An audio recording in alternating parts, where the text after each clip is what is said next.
my goal is to like be a mentor to someone that I wish I had when I first started. Like, I know that my academy could bring someone to a level where they start seeing success. We always have to like either pay with time or you pay with money. And that's, I think, from Grant Cardone, like, you know, that it's just so true.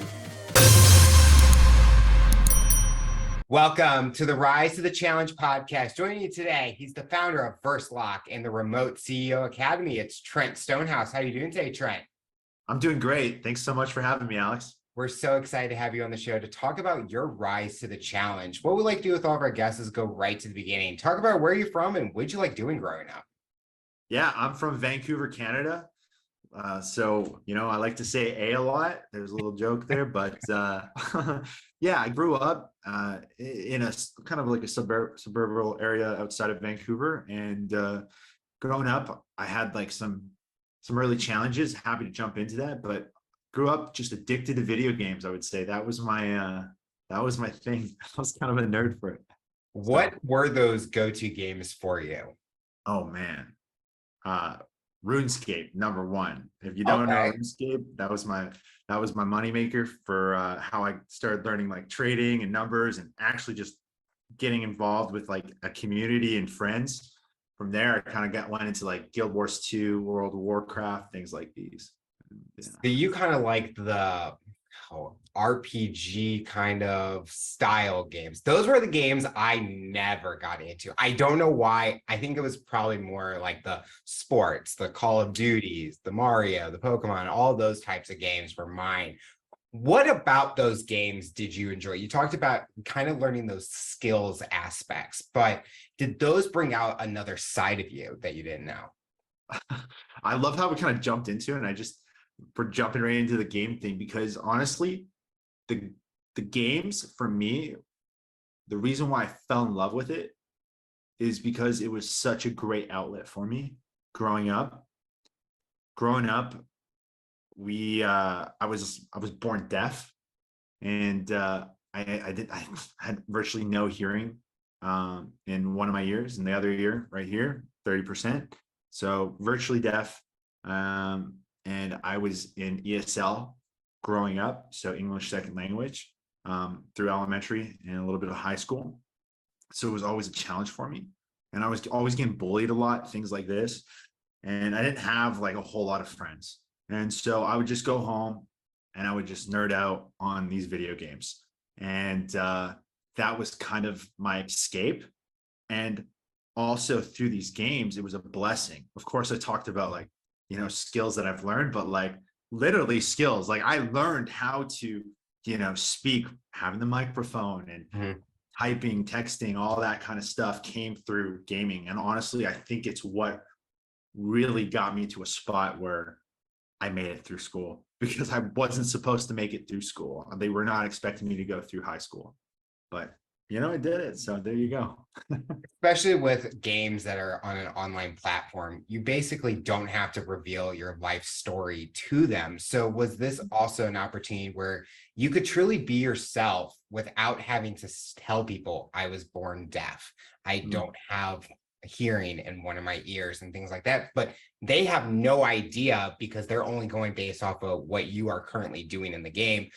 In difference of when you're going to school, people know how you're acting and know a little bit more about you. It's true. It's true. So it was that escape for me. And it really let me kind of get into a world of like competitiveness, where at school, I really couldn't do anything like that. You know, I didn't have the friends or the social circle to kind of get into like playing with other kids a lot. And I didn't have any way of really finding competition. And through these games, I kind of developed this like addiction to competition. And also, I think that's what led me to find entrepreneurship and get totally hooked to it. And it's just funny. Like, I really do give so much credit to gaming. Like, I talked to my mom about it. I'm like, yo, if you didn't let me get addicted to gaming, I don't know where the hell I would be. So At least you say gaming did something positive, because if you tell a lot of parents, they'd be like, no, that gaming did not help my kid, or it kind of took them in a different path that they thought their kid was going to go to. But I always say games are so powerful nowadays. I think, yes, the concepts of the games might be a little iffy, Grand Theft Auto, Call of Duty, but it's how they utilize motor skills, like being able to multitask in the game, kind of have a game plan, execute a game plan. All those skills that you mentioned is what they can utilize when they're in the job force, when they're using personal skills and things like that. And so it just shows how powerful games are that can help kids towards the future, even if some people don't agree with that. 100%, man. What games did you play? So all the Call of Duty games, I mean, I did play Grand Theft Auto, but I didn't tell my mom about the certain things that happen in those games. She's like, oh, you just drive around. I go, yeah, you just drive around in that game. But I was a huge Mario Pokemon fan growing up, kind of still am, just because that was my childhood. And like my kids in the future, I want to teach them, find that game that you enjoy, and you'll see your growth within that game and how much you actually care about it. But then you have the normal sports games. I literally just went through stuff in my house and I found all those backyard sports games that were on the PC. And I was like, man, why can't they just make these anymore? Like, these are so much fun. Oh yeah. Oh, I remember there was this one football game. I can't remember what it was, but you're like a bunch of like kids and you form like your little football team and you Yeah. play up. I don't know. It was pretty fun. But yeah, I can relate to that. But yeah, it was definitely more about the massive open world and kind of going big in there. I actually built a name for myself on one of the games. When I was around like 17, 18 years old, I was playing a game called Guild Wars 2. Okay. And I started making video content on YouTube. I grew that to like 30,000 subscribers, 6 million views. And I had this like cult like following there. And like I started streaming on Twitch TV before it was like, just as it was going to Twitch TV. Used to be Justin TV, but I got on right after that. And I had like, I don't know, 20,000 followers over there. It was crazy. And that's what I say opened the world to entrepreneurship for me, because I was building an audience, I was building a community. I was having to learn a lot about social media, trying to get more people in and learning how to video edit. So to any parents that are saying like, oh, I don't want my kid playing games, step back, let's see if we can make a business model around this, right? So like maybe there's something there. You talked about how people told you that you weren't going to graduate in school. Did that kind of hit a personal effect on you that you couldn't live that normal life of a child or a kid or a teenager?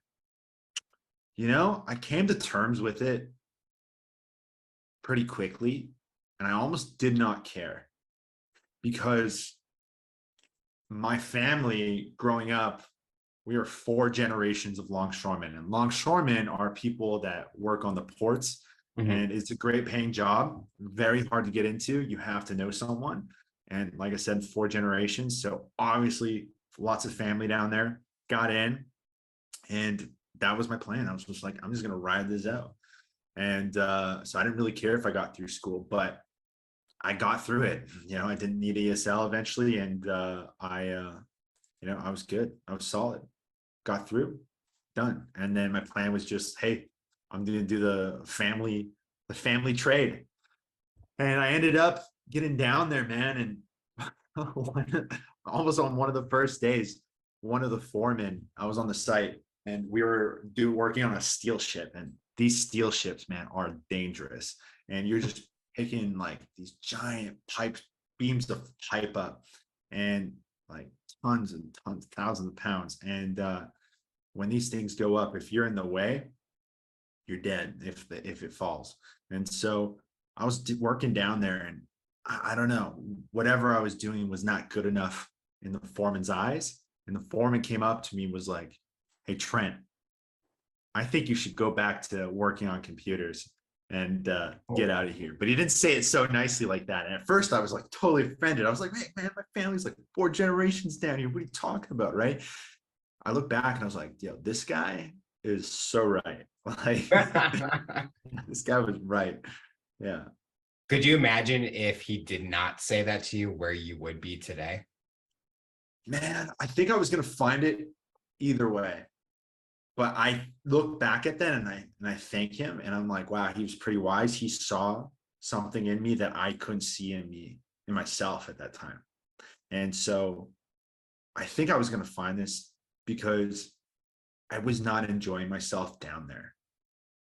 And I think this happens to not even just people working for someone else. I think this happens to entrepreneurs all the time where they hate their business or they hate their job Mhm. because they're doing things that don't align with their values or don't come naturally to them. It's not their strengths, but they're doing it for some reason, financial gain, whatever, status. And you get stuck in a position there and you become miserable. And so even though it's like I was making like over like six figures a year, I was just like, yo, this is not me. I'm gonna go take entrepreneurship and go down that path and find something that more aligned with my values and aligned more with what I felt fulfillment from, what I like to do. But I feel that's the same concept a lot of people nowadays look at, where it's even if they're not going in the entrepreneurial route, they're in a job because of a certain reasoning that they're trying to get to the level that they need to, or they need to get that experience because that dream job requires an outrageous amount, or there is other purpose. And I think nowadays, I feel that people should find another avenue in addition to that job that they may not like, but that they can enjoy. Like I I agree. do a job and a podcast. Not saying I don't like my job. It's a way to get me to where I'm going next. But the podcast lets me explore other areas that I never got the opportunity to do. With that in mind, you talked about how entrepreneurial was a huge path. Was college ever a path for you that you wanted to even learn even more, or was it going straight in the workforce like you did being on the dock and stuff? I did explore college for a bit, and didn't work out for me quite that long. I was going to go there for like kinesiology, personal training, and dropped that pretty quickly. I was about 19, and so moved on from that pretty quickly. And I was just like, I'm going to do the family thing. So was it ever going to be something where I was like entrepreneurship was off the table? I don't like for me, like I don't know. I don't think so. I think I was just gonna find that anyways, because I was doing the live streaming and I was doing some like sales jobs before I went into longshoring too, like door-to-door sales, learned a lot about that. And I was kind of addicted to competition. So Mhm. like a lot of jobs, it's like there's no real competition. So I like the aspect of like any kind of like sales job or any kind of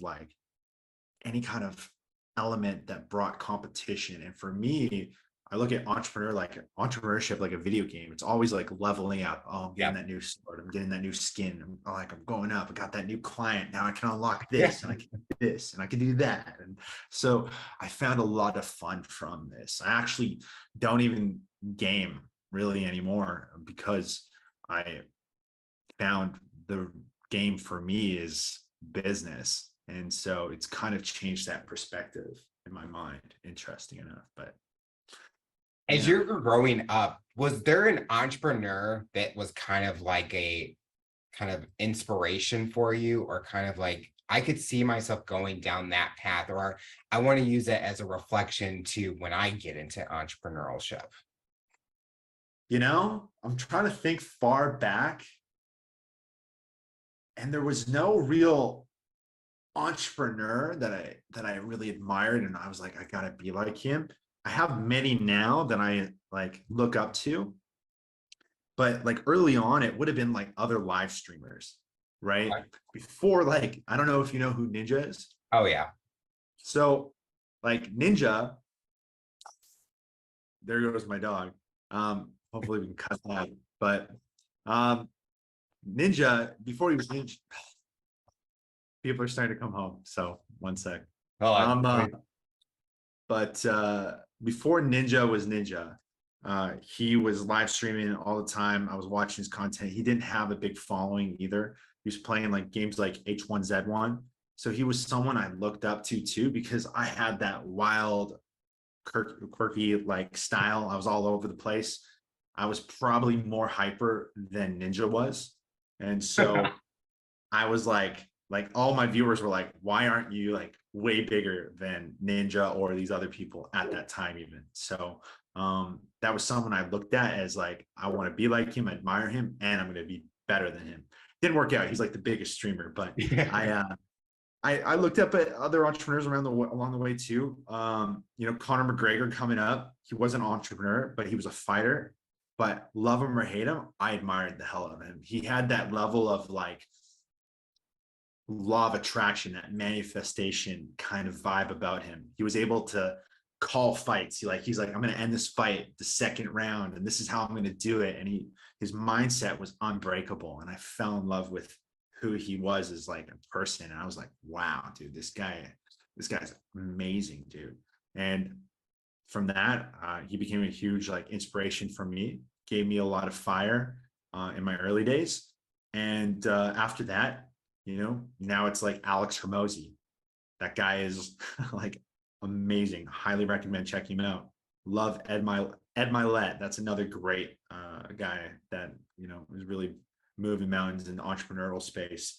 Same things with like Andy Elliott. That guy's like a boss. These are great people. So Cody Sanchez, another entrepreneur. Those are probably some of the biggest entrepreneurs that I look up to currently. Not specifically live streaming and gaming. What was your first entrepreneurial company business plan that you executed? Executed on, I would say, haven't executed any of those early ones except for my agency First Look, because they all kind of failed. But did I bring to life a bunch of different businesses? Yeah. And I say the first business that actually had some ground to it was a video production company.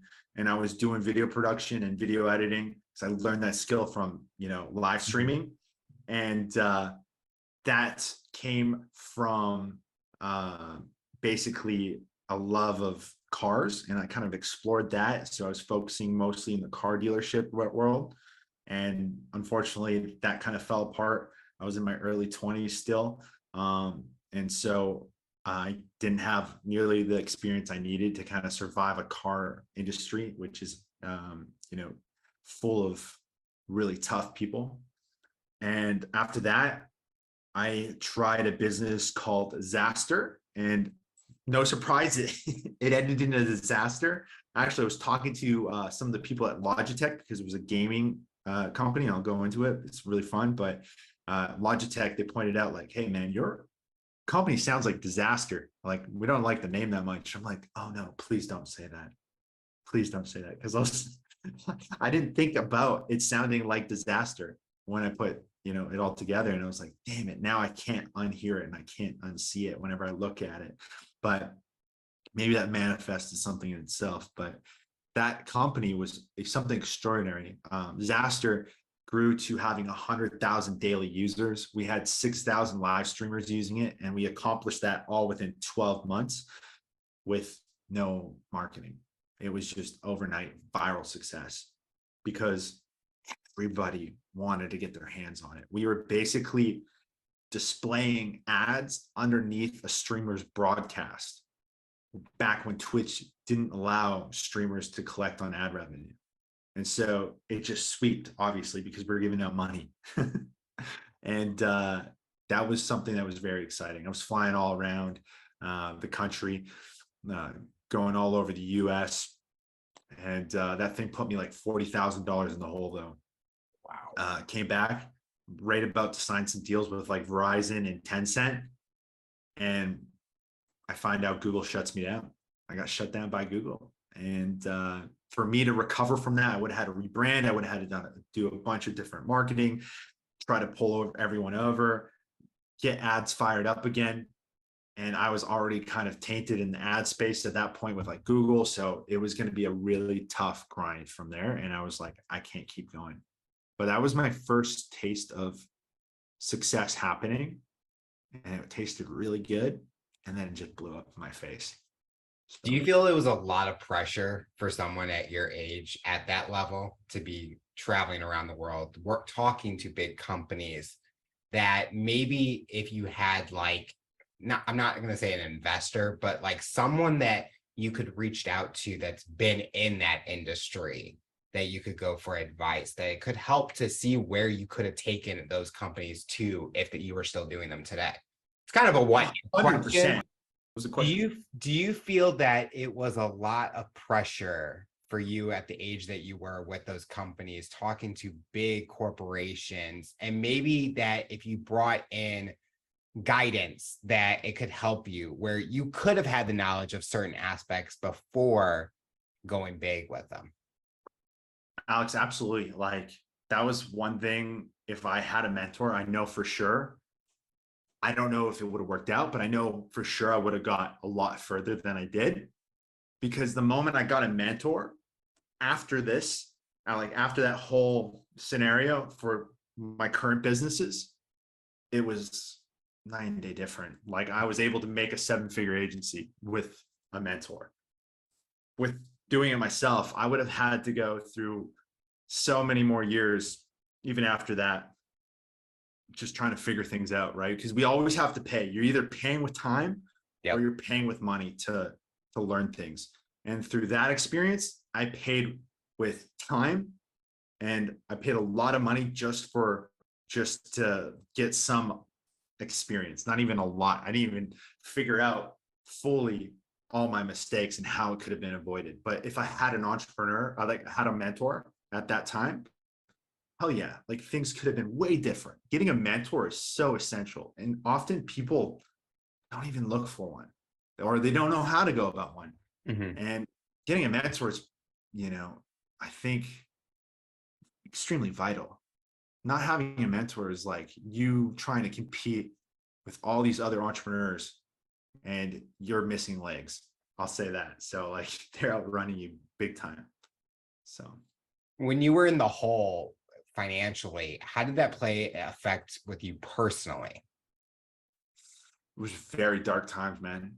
Very dark times. I was super depressed, kind of got into just a really bad state of mind, I'd say. And it was even kind of straining on my relationship with my girlfriend. And I was pretty much finding myself back at the ports with the family. And that was the place I was trying to get away from. Mhm. And I was just like, dang, how did I get here? How did I screw this up again? Like, because I had so many failures of other past businesses over and over again. But this one really hit. And I remember it was like a hot summer day, and I was driving like a truck down the port, and I was like beating my head on the glass. And I was like, damn it, man, what the hell am I doing? What am I doing? What's going on? And I got a phone call, and it was from um, someone who's a family member of my girlfriend, and he has a very successful agency out in Seattle. They're worth about $30 million. And this guy calls me up. He's like, Trent, I've seen what you've been doing. I've seen what you've been able to accomplish. You're really great at building something else, something up, but it kind of just crumbles because you don't know how to get it to the next level, right? You don't have the fundamentals. And he's saying that's the missing pie. That's the missing piece of the pie. And he's like, I want to take you up. Come on over. I want to show you some things, and go ahead and be my first. I'll be your first client. So he's like, start a business. I'll be your first client, and I'm going to show you some things. And so from that, he took me under my wing, really helped me so much, and brought a lot of insight and value to me. And because of him, I got myself out of that really dark time of being just depressed because I felt like I had no options, depressed because I was back to square one, and he gave me hope. And through that, I built an incredible agency, right? Reverse Look. And I'm very grateful to that guy. Like, I owe everything to him. If it wasn't for him, I wouldn't be an entrepreneur. I'll put it like that. And I was going to be in a very dark place for quite a long time. I think depression hits everyone when it's just, you feel like you don't have options. You feel like there's nowhere to go. And that's exactly what I was facing. And I think so many entrepreneurs can relate to that, because so many times people try to hit their dreams or hit their goals and just doesn't work out for whatever reason. And that's why, again, I circle back to, you need a mentor. You need a mentor. It's how you're going to skip a lot of that crap and get to the finish line quite fast. I guess I'll use the example with Shark Tank, as you mentioned how depression, if it doesn't go your way, you work so hard as an entrepreneur to get to where your dream is, and you might hit that boulder that's in your way of climbing the mountain. You see that show, and some of those times the people don't get a deal on that show, and it like crushes them because they've worked so hard to get to that stage to get a deal. But then you look at the interviews after and they're like, I'm going to use this as motivation. They take the advice that those sharks have given them and work really hard. And then you see like during the episodes where they say, what have they been up to since not getting a deal? And they're still thriving because they didn't take that crushing blow as a way of saying, I'm going to be done. And I know from listening to you, you weren't going to stop, because even when you were at the dock or the port, you were going to try anyway to get back into entrepreneur because you knew that's what you were meant to do. And that person guiding you or calling you kind of lifted that spirit. And that's what you needed to get to where you are. Basically, like a phoenix. You had that crushing blow and you rose up out of the ashes and was like, I'm not going to make another mistake. We're going to make mistakes, but this is my opportunity to get to where I want it to be. 100%. 100%. Like, I tell the guy all the time, like, I'm so grateful to him. I think he's annoyed of how often I tell him, actually. But like, anytime I see him, like, Seattle's like our second home because we go down there so often. And every time I hang out with the guy, I'm like, bro, you're the guy. You're the guy that, saved me, man. Love you, respect to you, bro. And I would do whatever that guy needs, man. So that's someone I would put my life up for, man. I'd say it like that. So there's not a lot of people like outside of family that you would do that for. That's the guy right there that I would do it for. And looking at that guy, would you do the same thing he did for you to someone if they needed help? Absolutely. Absolutely. That's what I'm all about, man. Like, for example, like the academy, my goal is to like be a mentor to someone that I wish I had when I first started. Like, I know that my academy could bring someone to a level where they start seeing success. We always have to like either pay with time or you pay with money. And that's, I think, from Grant Cardone, but that it's just so true. But would I help someone like that? Absolutely. I would be so happy to help someone, that was in my circle and I saw them trying and trying and trying. I want to help someone that is trying to actually make something of themselves. I don't want to help someone who's like, hey, I'm interested in starting a business, but I've never really tried and I'm a little lazy. Like, I want to see someone give it a go, right? And if you've given it a go, you got what it takes, for sure I'll reach out and help you, or you kind of just join my academy. That's how I would look at it. Because I've tried to help people before who are like, Trent, yeah, I really want to get into business. And they're kind of like friends or family. And I'm like, okay, let's see, what can I do to help you? And they just didn't have the motivation or like the work ethic it takes to be an entrepreneur. And they just give up within like a week. Ooh. And so I think for me to spend my time trying to help someone, like even for free, and be a mentor to them, kind of like what Sam, the guy, who helped me, I would need to see them try and try and try. And he saw me try and try and try and getting somewhere, right? Otherwise, you know, you got to get a coach. You got to get someone.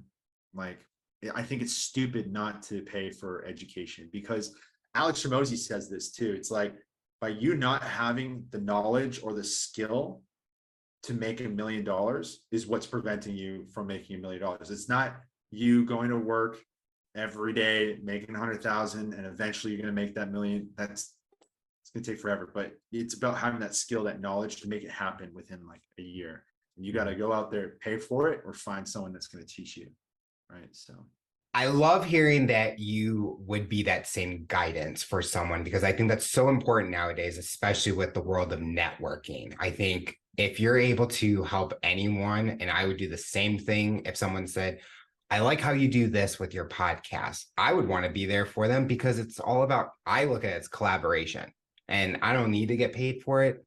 I just want to help because it makes the world better that we're able to be there and support each other. And I think that's so important nowadays.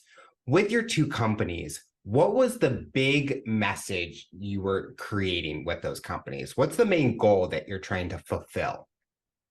yeah, honestly, with my agency Verse Look, that was just to build something like financially able to fulfill a life that I wanted to fill, like a lifestyle that I was looking for.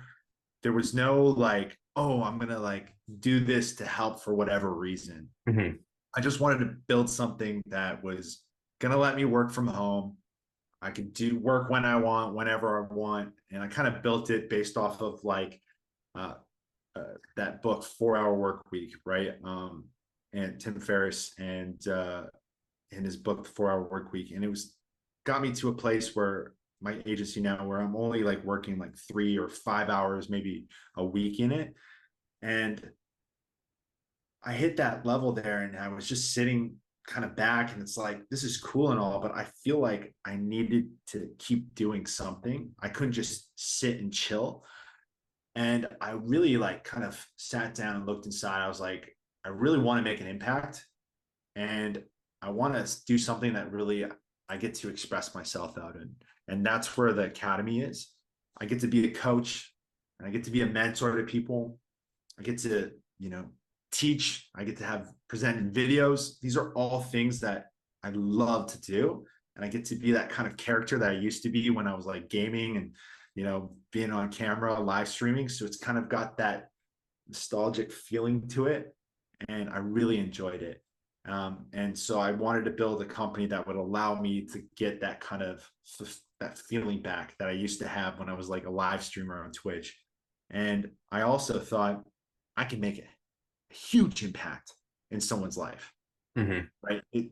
Doing marketing is not going to do much of making someone's life drastically different. Sure, you're going to get more leads. Cool. But then what?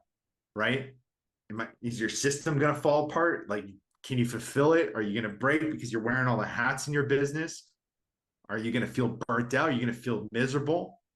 What if you pay for all these services, you can't close them?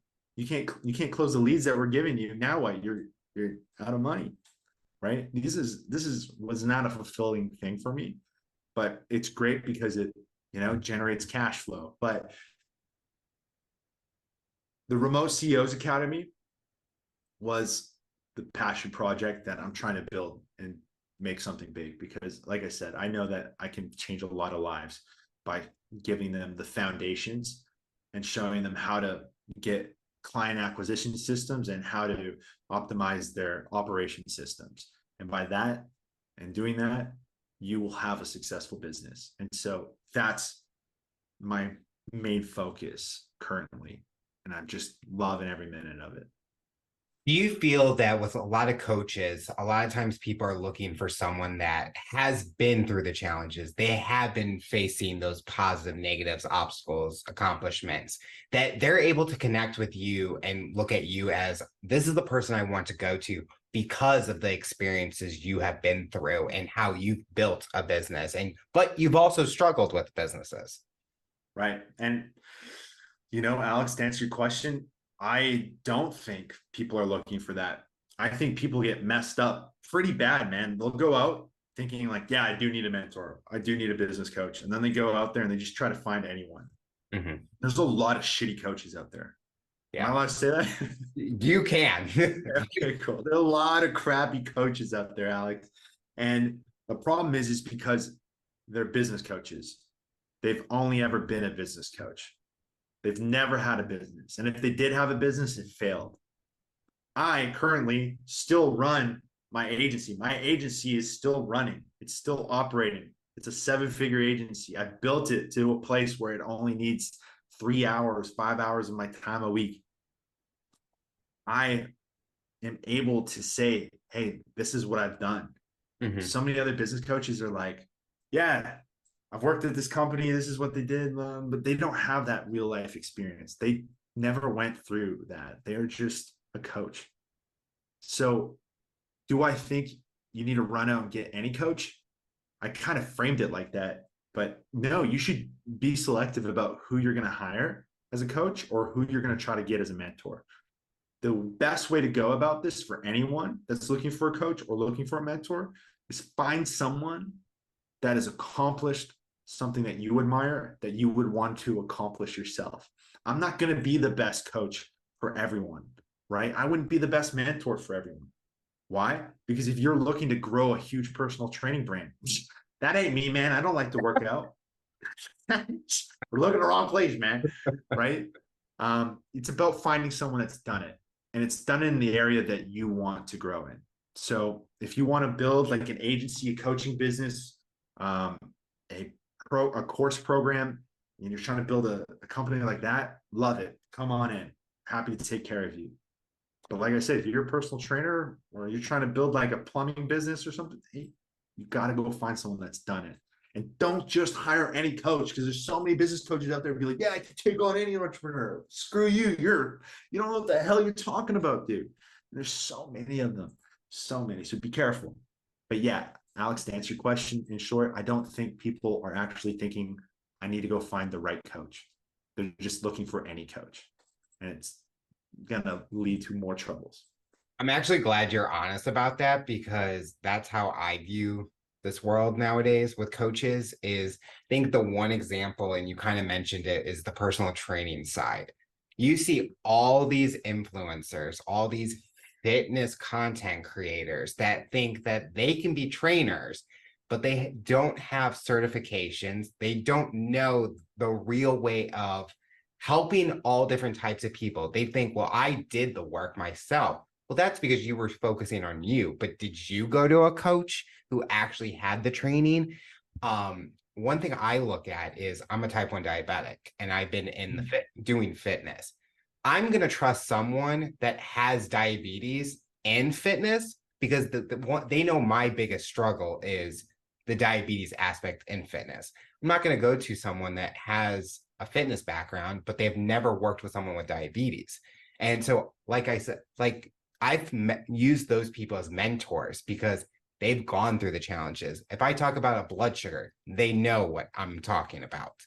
But like for you, you've gone through entrepreneurship with remote working as a CEO and things like that. You have the knowledge in that kind of space. So if I was going through that, I would know who I need to go to, because you have the credentials, you have the experience, and the biggest thing, you're doing it as you're helping people.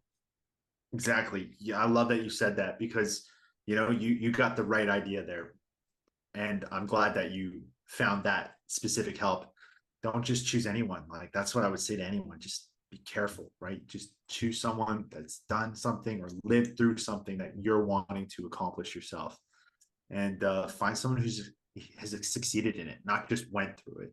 Because there's a lot of coaches out there that, I've had this business, it just didn't work out or whatever, but now I teach you how to do it. Why do you want to learn from someone who failed in it, right? It's like you getting a personal trainer for can help you with diabetes, right? And knows that, but hasn't been able to succeed in it, right? It doesn't make any sense. So you want to hire someone that kind of knows what they're doing in the field.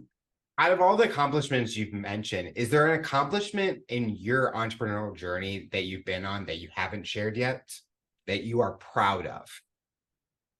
Man, something that's come up recently for me that I've been very proud about, which we spoke a little bit off camera about, is the public speaking journey. So in recent years, probably just the last year, I've been, not even less than that, I've been exploring public speaking and getting on stage and speaking to an audience, coaching a live audience. These are things that I really aspired to accomplish. I really wanted to to accomplish this, and um, now I'm finally taking action on it. And I hired a TEDx speaker who now teaches other speakers how to get ready, how to get stage ready, get on stages, how to do that. And so he's been a godsend helping me accomplish this. Now I've just this year spoken at like 3 different events. I got one coming up Monday, July 24th, and that's the Internet Marketing Mastermind. And that's the largest digital marketing event in Vancouver. And I'm going to be speaking in front of 200 to 300 people, 200 to 300 entrepreneurs. And so I'm a little nervous for it. I'm very excited though. And it's a huge accomplishment for me because I was born deaf, man. Speaking was not a thing that I was very good at. My vocabulary is still even very small. Like I don't venture too far out. And growing up through ESL, it wasn't in the cards for me, man. But here I am now getting on stages in front of 200-300 people. And I'm very proud of that. So that's an accomplishment that is very new that I haven't really expressed or shared. With the future in speaking for you, is there a dream stage that you view yourself being on in the future? Of course. Yeah. TEDx. I want to get on there. That would be amazing. If I can get on TEDx, I would mark something off my vision board for sure. And then it's all over YouTube, and then you can watch it every single second of the day because you only work 3 to 4 hours a week. So, well, 3 to 4 hours a week on my agency. Now I'm putting in some work to grow this new academy up for sure. But yeah, I mean, that would be something that I would leverage a lot. You know, it would be an inspirational piece that to motivate other people, saying, "Hey, you can do it too," and it would be a piece that could also drive a lot of traffic to what I'm doing. So yeah. there's just so many different avenues on how it can benefit so many different people, but including myself. So yeah. When you're not working, our listeners love learning even more about our guests. What do you like to do for fun? I mean, you said you don't game anymore, so we might have to get that back on your list of things to do now. Yeah, I mean, look, I was looking at Diablo 4 here, and that came out, and I was like so tempted to go get it. But gaming might be coming back in the future. We'll see. For now, my hobbies, man, my hobbies are not a whole lot, to be honest with you. It's my girlfriend, it's my dog, it's my friends. Those are my like little outlets that I get to like just have some downtime with. You know, it was funny. I was sitting on the couch at Sam's house, the mentor that like saved my life. And I was sitting there with him, and he knows that I used to be like super addicted to video games. And I was sitting there with him, and I was like, you know what? It's just recent years I'm experiencing real life, and real life's not too bad. And he just started laughing. It's like I didn't go out and hang out with a lot of people. I didn't do a lot of things. I just stayed at home gaming all the time. But real life is pretty nice, man. So I'm trying to like absorb as much as possible. With that said, like I'm picked up golf. I'm terrible at it. I'm trying to get good at it. Maybe I gotta hire a coach there. But that's kind of my hobbies and what I'm all about right now. Why golf? Is there something that drew you to it? They say golf is the sport of business. You're not wrong about that. Right? So if I'm all about business and I enjoy it and it's the video game for me, why am I missing out on that power potion? Right? I got to take that power potion so I can level up some more. Right? So that's how I see it. I'm doing a side quest right now, Alex. That's what it is. Doing the side quest so I can get that experience to level on up. And that's golf for me. And so there is some fun to it as well, right? And it's something that gets me outside, gets me moving and experiencing real life, something that's quite new to me. Listeners, if you're listening to this, we're basically living in one big video game here because we're just explaining how our lives are a video game nowadays. I will say golf for me, I'm horrible. I'm known as the guy that hits everyone's windows. So if you live on a golf course, you just better put like a barrier up. But I will say I haven't done it in so long, and my golf clubs are literally right over there. I need to get back out there because there's something about it. And I look at some of these golf courses that like Pebble Beach, just that one hole that the water is all on whatever side it is. I can't even think of what the hole it is. But to me, it's just enjoying nature. Like if Mm. you're an outdoor person, golf is one of those sports that you're just going to enjoy, even though I'm going to be searching for the ball the whole entire time. And it's going to take me all day to get to the end. Man, I agree with you. There's a course out here in my area called Morgan Creek, and if anyone comes to the Vancouver area, highly recommend it. And there's a hole, I think it's hole 16, and when you come up to it, you overlook the valley and just a huge mountain range, and it's just so beautiful. And if you love getting out there, like seeing the scenery, golfing's a great way to go about it. But you're lucky that you can hit houses. I'll say that, by the way, because I can't hit the ball like 20 feet. So I'm not. No one's at risk with me playing on their course. I'll say that. So You talked about how your journey has been with being born deaf to where you are today. If you could describe your journey that you've been on with overcoming obstacles and achieving your goals, how would you describe that in one word or multiple words if it's hard to pick one word? man, the first thing that came to my mind is just underdog. I don't I know if love that that. was. I love that word because I view myself as underdog, like Mm, sports, business, working out, uh, podcasting. Everyone's gonna doubt me, but I just show that you can't underestimate me. right, But why right. do you feel you're an underdog? Well, I had a lot of challenges, like I said, like with the being born deaf, right?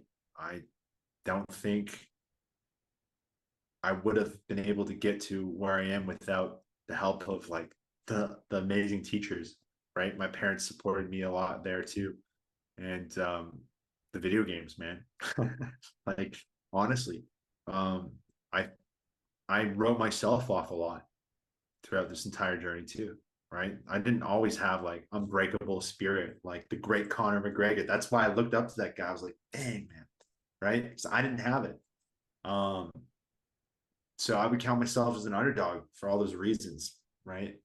And just being born deaf was something I still feel like I have challenges sometimes with. It's not that I'm deaf anymore, but it's smaller vocabulary. I need to work on that still. Things like that. I'm afraid to pronounce some words. That's why it's a smaller vocabulary, because I struggle with pronunciation. But I didn't let it stop me. Not today.